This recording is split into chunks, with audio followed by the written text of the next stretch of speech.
want no trap. Go ask my ops to get ugly. I could do like ice at the sunny. Think I'm locking that nigga a dummy. He think I'm a rapper, he think this shit funny. Okay, bent both ways. Put through the photo, I'm yelling on the Department of Housing and Urban Development and the federal government writ large in the first 7 decades of the 20th century invested billions of dollars in racial segregation and concentrated poverty.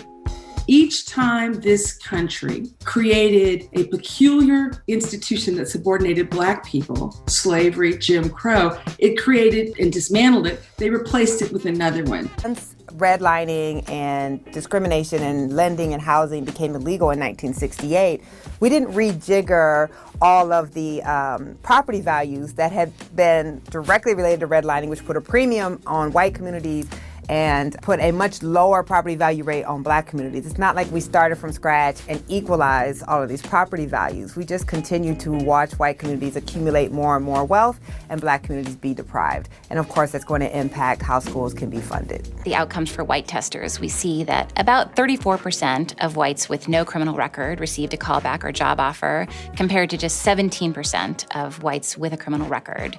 So we see that a criminal record reduces employment opportunities by about 50%. In the case of Black testers, 14% of those with no criminal background received a callback or job offer, relative to just 5% of Blacks with a criminal record.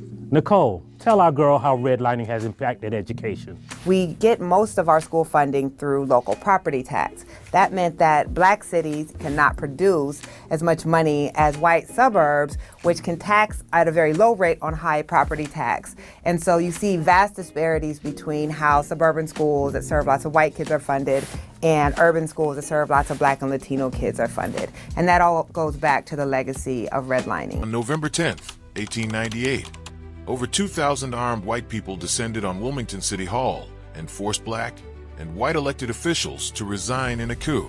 At the time, Wilmington, North Carolina, was home to a prosperous community of Black business owners, doctors, lawyers, and politicians. In the days leading up to the 1898 election, white groups known as Red Shirts organized to intimidate Black voters. Infuriated by the result of a biracial government, a mob of white men waged a campaign of terror against Black residents.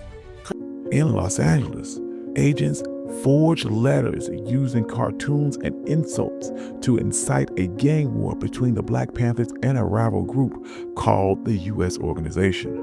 The goal was written within their memos. It was to prevent the rise of a Black Messiah who could unify the movement.